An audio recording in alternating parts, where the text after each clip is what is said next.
हंसाय स्वादित चरण कमल चिन्ह मकरंदाय भक्त जन मानस निवासाय श्री रामचंद्राय वागीशाय शिवदने लक्ष्मीर्यस्य च वक्षसि यस्यास्ते हृदये संविद तां नरसिंहमहं भजे। लंबोदरम परम सुंदरमेकदंतं रक्तांबरं त्रिनयनं परम पवित्रम् उद्यादिवाकरकरोज्ज्वलकायकान्तम् विघ्नेश्वरं सकलविघ्नमहं नजामि। बंसी विभूषित करा नवनीरदावा पूर्णेन्दु सुंदर मुखा दरविंद्र नेत्रा कृष्णात् परं किमपि त्वमहं न जामि। जय जय श्री राधा रमण जय जय नवल किशोर जय गोपी चित चोर प्रभु जय जय माखन चोर। देयं सदा परिभवग नवभीष्टदोहं तीर्थास्पदं शिवविरिञ्चनुतं शरण्यम् मृत्यार्तिहं प्रणतपालववाब्धिपोतं वन्दे महापुरुषते चरणारविन्दम्। गोपालवालं भवनैकपालं संसारमाया मतिमोहजालं यशो विशालं शिशुपालकालं बालं मुकुन्दं मनसा स्मरामि। हरे कृष्ण कृष्ण कृष्ण हरे हरे हरे राम राम राम हरे हरे।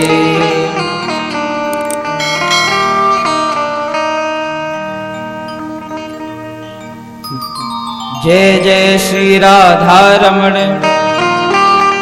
जय जय नवल किशोर जय गोपी चित चोर प्रभु जय जय माखन चोर।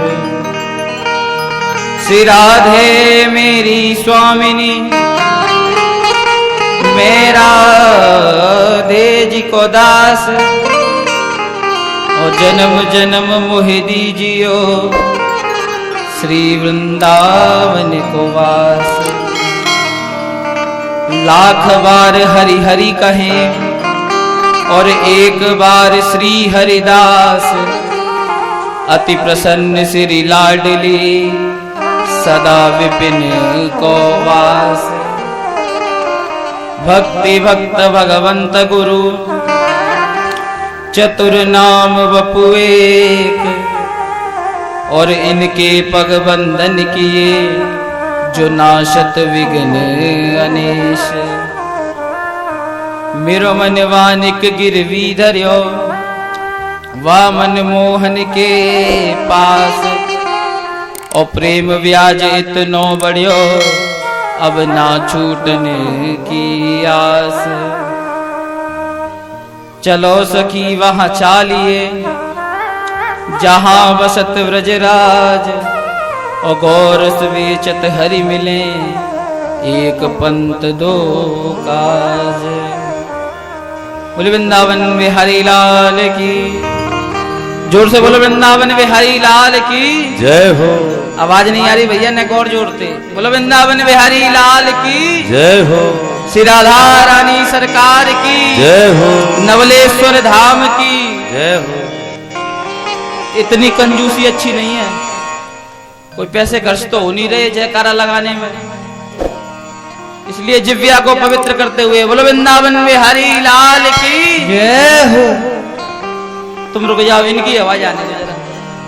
बोलो बांके बिहारी लाल की, नवलेश्वर धाम की, शंकर भगवान की, दुर्गा मैया की, यज्ञ नारायण भगवान की, भागवत महापुराण की, संत समाज की, गौ माता की, भारत माता की जय जय श्री।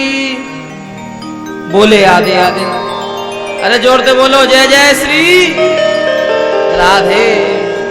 3 करो। मनवाणी को पवित्र, मनवाणी को पवित्र करें और श्री वृंदावन बिहारी के चरणों में प्रार्थना करें, श्री नवलेश्वर धाम के चरणों में प्रार्थना करें कि आप सब भक्तों भगवान की कथा श्रवण करने की शक्ति प्रदान करें और हमको कथा गायन करने की। हो ठाकुर हमरे रमण बिहारी, हम हैं रमण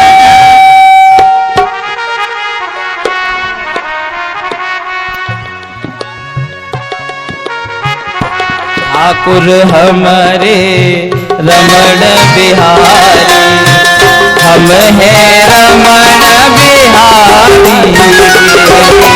ठाकुर हमारे रमण बिहारी, हम हैं रमण बिहारी।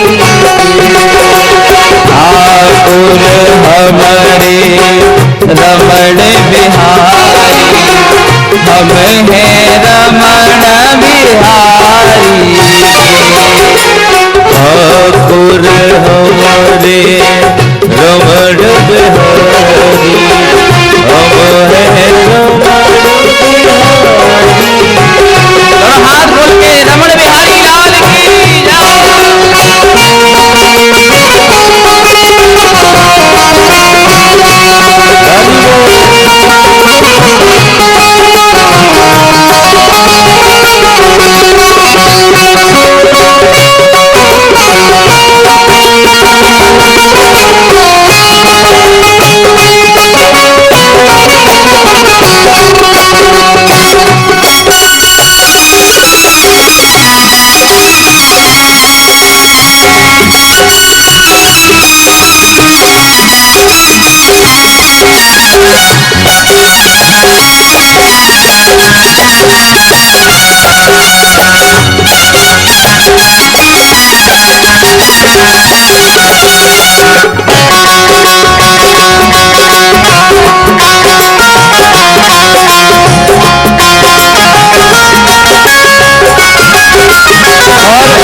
अगर भक्त बनना है तो क्या कहा कि हमारे लिए आपके लिए काम क्या है?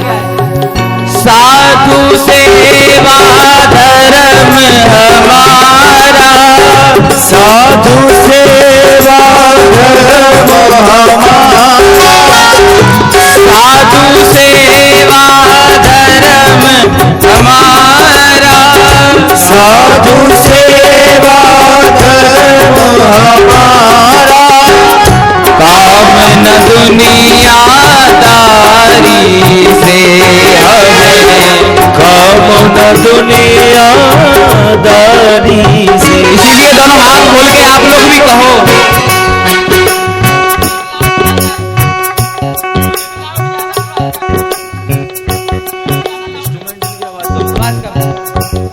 इसीलिए आप लोग भी कहो ठाकुर हमारे रमण बिहारी, हम हैं रमण बिहारी।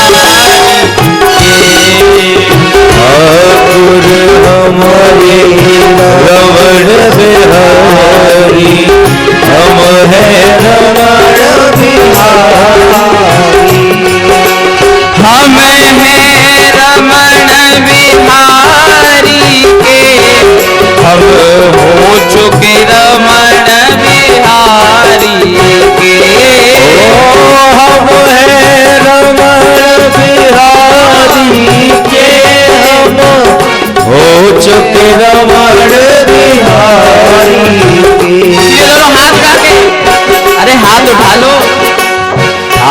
ठाकुर हमरे नवलेश्वर वारे, हम हैं नवलेश्वर वाले। ठाकुर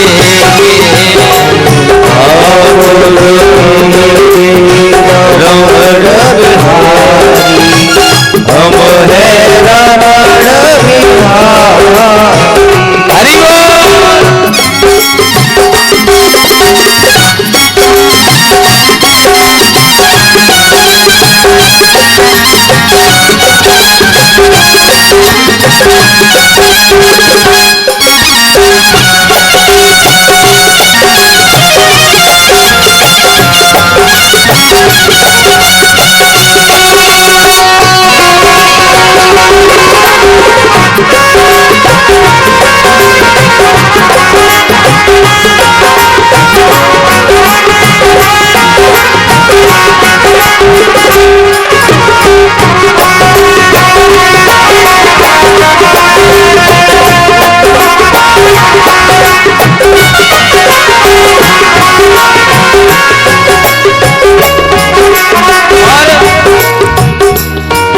कोई भला कहे चाहे बुरा कहे, कोई भला कहे चाहे बुरा कहे, कोई भला कहे चाहे बुरा कहे, कोई भला कहे चाहे बुरा कहे, हम हो चुके बाके बिहारी के, हम हो चुके बाके बिहारी के।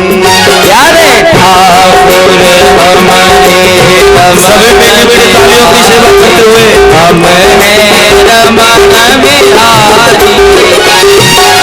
ठाकुर हमारे रमण बिहारी, हम हैं रमण बिहारी के।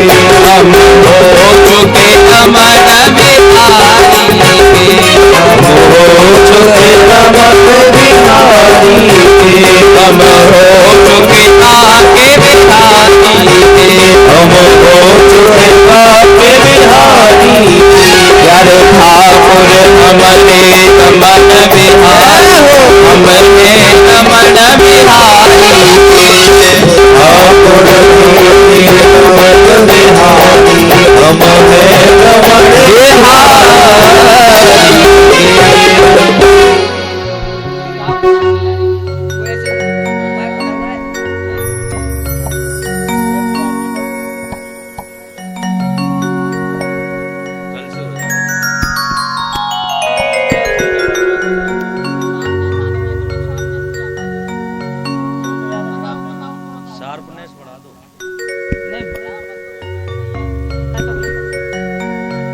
हरि बोल।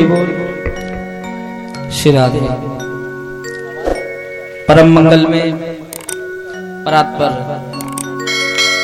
अकारण करुणा मरुणाले, वक्त वांछा कल्पतरु, तड़िद्युत पीतांबरधारी बाल कृष्ण लाल की, श्री वृंदावन बिहारी लाल की, श्री अवध बिहारी लाल की वांगमयी प्रतिमूर्ति, शब्दमयी प्रतिमूर्ति एवं वाणीमयी प्रतिमूर्ति, इस संसार भवसागर से पार लगाने वाली एकमात्र साधन श्रीमद् भागवत महापुराण आपके नगर में, गांव में, इस नवलेश्वर धाम के पावन क्षेत्र में आई है।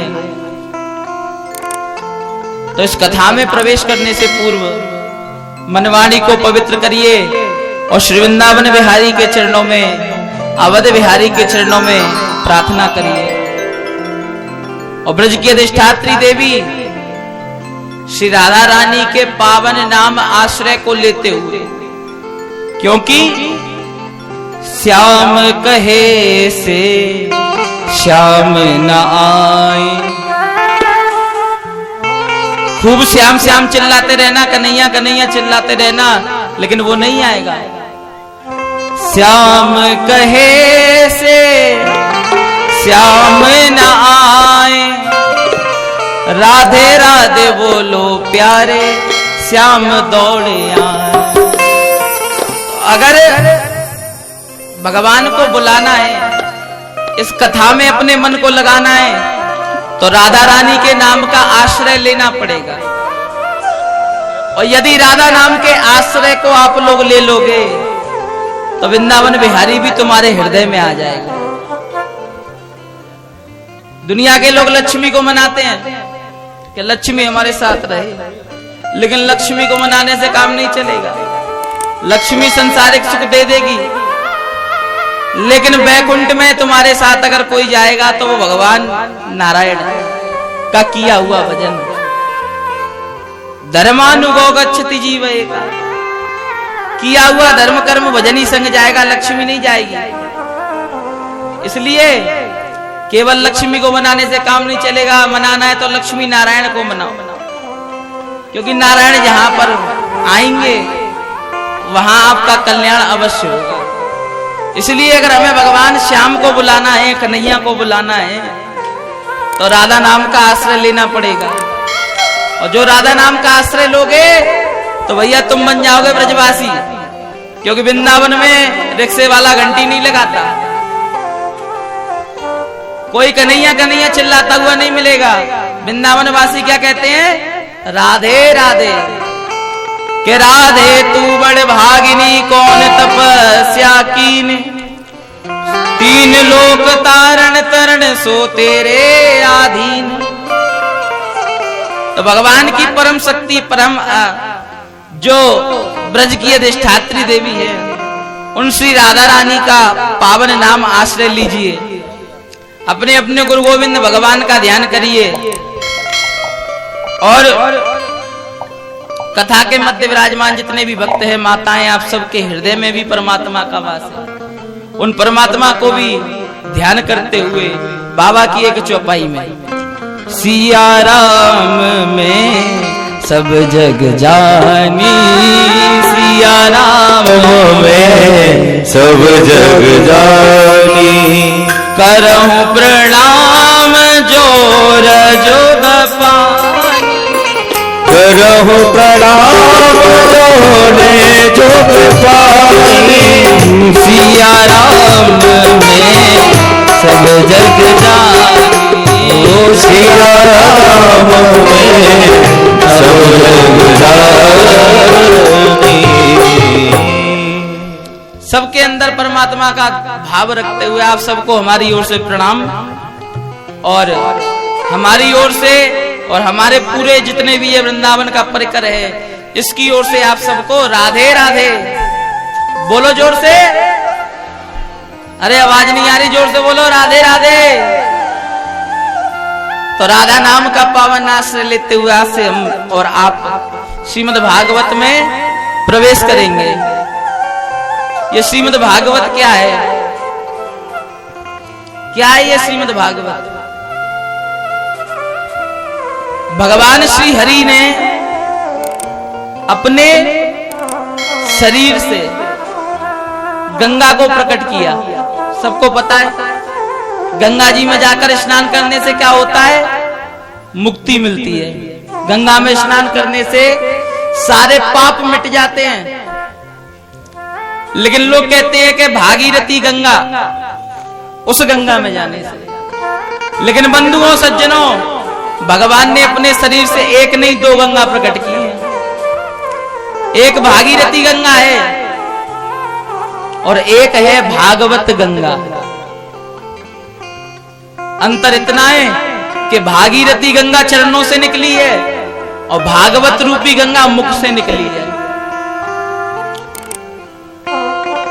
लौकिक दृष्टि में दर्शन किया जाए तो चरणों की उपेक्षा मुख की तुलना श्रेष्ठ होती है। अगर आपको अपने पाप मिटाने हैं तो गंगा जी में जाना पड़ेगा, लेकिन गंगा जी में जाने के लिए घर छोड़ना पड़ेगा, रेल का टिकट कराना पड़ेगा, तब जाकर के भागीरथी गंगा के पास पहुंचोगे। हर हर गंगे कहकर स्नान करोगे, तब जाकर के आपके पाप मिटेंगे। अगर आप भागीरथी गंगा की शरण में जाओगे लेकिन भागवत रूपी गंगा के लिए आपको ज्यादा जाना नहीं पड़ेगा। भागवत रूपी गंगा स्वयं चल करके आपके दर तक आ जाएगी। और यहाँ पर तो 24वां कार्यक्रम है, 23 साल से स्वयं भागवत जी चल करके आ रही है। तो ये भी भगवान की महती कृपा है। और एक विलक्षण बात, भागीरथी गंगा में तुम लोग स्नान करने जाओगे तो तुम्हें इस बात का डर रहेगा कि ज्यादा गहरे में चले जाएंगे तो डूब जाएंगे। गंगा में स्नान करने जाते हो, गंगा में बोर्ड लगे रहते हैं प्रशासन के कि ज्यादा अंदर मत जाना, डूब जाओगे, मर जाओगे। लेकिन हमारे ब्रज के संत कहते हैं कि गंगा जी को नहाए वो और विप्रन को व्यवहार, डूब जाए तो पार है और पार जाए तो पार। गंगा जी में मर गए तब भी तुम पारी लगोगे। कोई कहेगा भैया कहाँ मरे, बोले गंगा में मर गए, तो मुक्ति तो मिलनी ही मिलनी है। गंगा जी को नहाए वो और विप्रन को व्यवहार। विप्र माने कौन? व्यक्ति जन्म ब्राह्मण कुल में ले लेता है, ब्राह्मण कहलाता है, लेकिन जब उसके गले में जनेऊ पड़ जाता है, जब उसे संज्ञा मिल जाती है द्विज की, विप्र की, तो उस विप्र का अगर तुम संग करोगे तो वो भी तुम्हारे साथ सत्संग ही करेगा, भगवान की चर्चा ही करेगा। अगर ऐसा व्यक्ति तुम्हारा संग करे और गंगा में अगर तुम डूब जाओ तो उसमें भी तुम पार ही लगोगे। लेकिन भैया गंगा में डर है, ज्यादा गहरे में गए तो डूब जाएंगे। कौन सी गंगा में? भागीरथी गंगा में। लेकिन भागवत रूपी गंगा में डूबने का भी डर नहीं है। भागवत रूपी गंगा में चाहे कितना भी गोता लगा लो, बड़े बड़े रसिक आते हैं आकर के गोता लगाते हैं, लेकिन कहीं कोई डूबने का डर नहीं है, क्योंकि नाम में जितना डूबोगे उतना ही आनंद है। भगवान कहते हैं मैं इतना प्रसन्न नाम संकीर्तन से होता हूं उतना और किसी क्रिया से नहीं होता। और कलयुग में तो कलयुग केवल नाम धारा, ओ कलयुग केवल नाम धारा। सुमिर सुमिर नर उतरहि पारा, ओ सुमिर सुमिर नर उतरहि पारा। कलयुग केवल हरि गुण गावा, कलयुग केवल हरि गुण गावा। सुमिर सुमिर नर उतरहि पारा, ओ सुमिर सुमिर नर उतरहि पारा।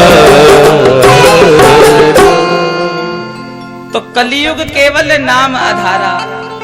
कलयुग में तो वैसे भी नाम की बड़ी महिमा है।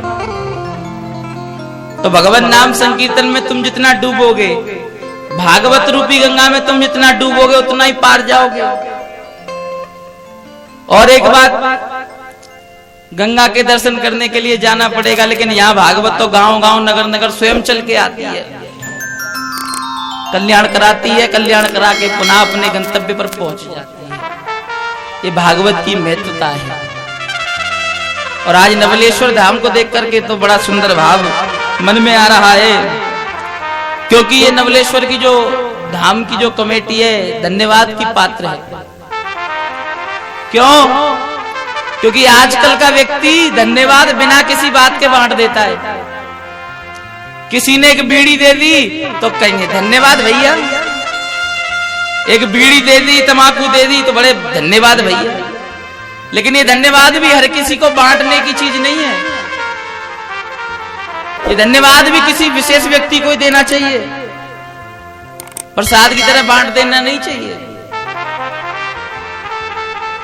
तो आप सब गांव वालों का तो बड़ा सौभाग्य है, आप सबको इस धाम का और यहाँ की कमेटी का धन्यवाद करना चाहिए कि जो बार बार आपको कथा सुनवाते हैं, बार बार आपसे यज्ञ में आहुति डलवाते हैं, बार बार आपको भगवान की भक्ति से जोड़ते हैं। शंकर भगवान का माता पार्वती के साथ ब्याह हुआ। पहला ब्याह सती मैया के साथ हुआ था, दूसरा पार्वती मैया के साथ। और पार्वती मैया के साथ ब्याह हुआ तो पार्वती मैया ने आकर के भोले बाबा के दर्शन किए। अब दर्शन किए तो मैया की पहली दृष्टि चरणों की ओर गई। और दर्शन का यही महत्व है। हम लोग मंदिर में जाते हैं और मंदिर में जाकर के सीधे भगवान से आंख मिलाते हैं, लेकिन ये करना गलत है। दर्शन की भी एक पद्धति होती है। अगर भगवान के दर्शन करने हैं तो चरणों से प्रारंभ करो, चरणों से ऊपर की ओर जाओ। क्योंकि जो व्यक्ति नीचे से ऊपर की ओर जाता है वो समझता है, सारी बातों को जानता है, और डायरेक्ट ऊपर से कूदोगे तो सीधे नीचे ही आके गिरोगे, नीचे से ऊपर जाओगे तो ऊपर की ओर उठोगे। तो हमें इतना सामर्थ्य नहीं है कि हम भगवान के तेज को सहन कर सकें, इसलिए हमें भगवान के चरणों से दर्शन को प्रारंभ करना चाहिए। लेकिन लोग जाते ही नजरें मिलाते हैं, सामर्थ्य नहीं है। पार्वती मैया ने दर्शन किया, चरणों को देखा, गदगद हो गई।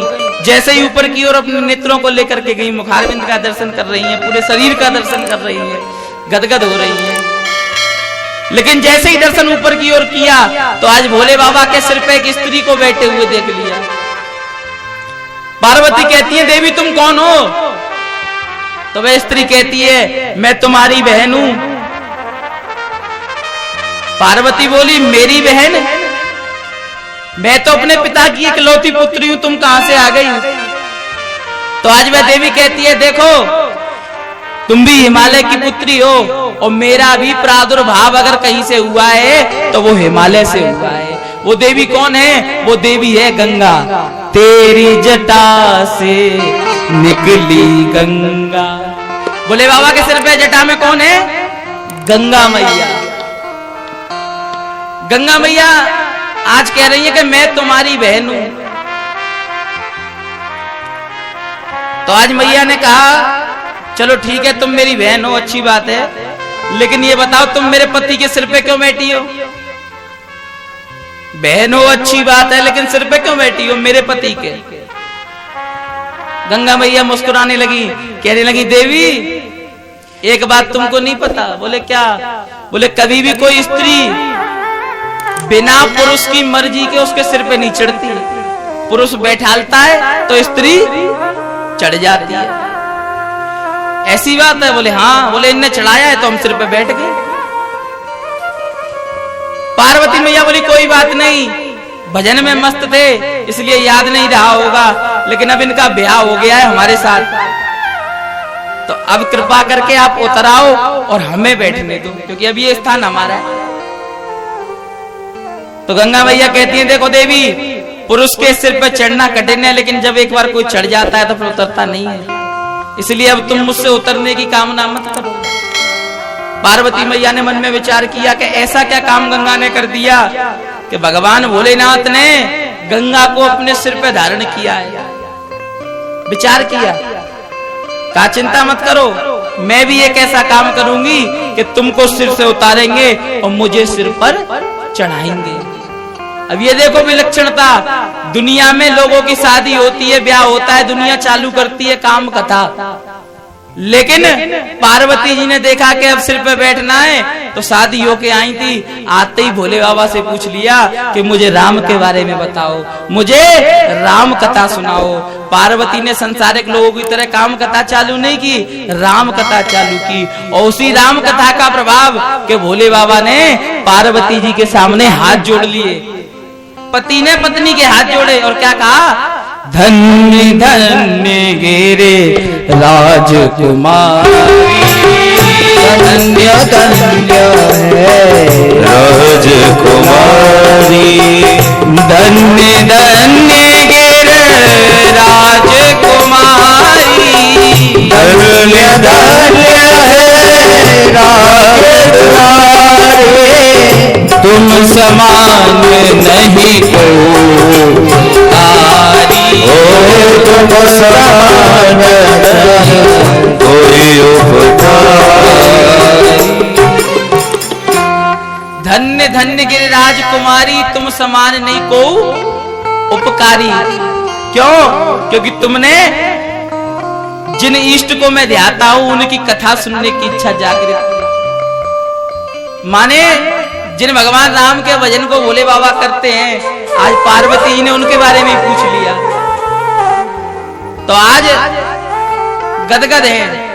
इसीलिए बंधुओं, आप लोग भी धन्यवाद ऐसे ही हर किसी को मत बांट दिया करो। आप लोगों को अगर धन्यवाद देना है, शीतलपुर है गांव का नाम, तो शीतलपुर वालों तुम्हें अगर धन्यवाद देना है तो तुम नमलेश्वर धाम को और यहाँ की कमेटी को धन्यवाद दो। उनके लिए एक बार ताली बजा दो जोर से, जो ये जो 24वीं कथा तुमको सुनवा रहे हैं, जो निरंतर इतने सुंदर यज्ञ कार्यक्रम कराते हैं। और श्रीमद् भागवत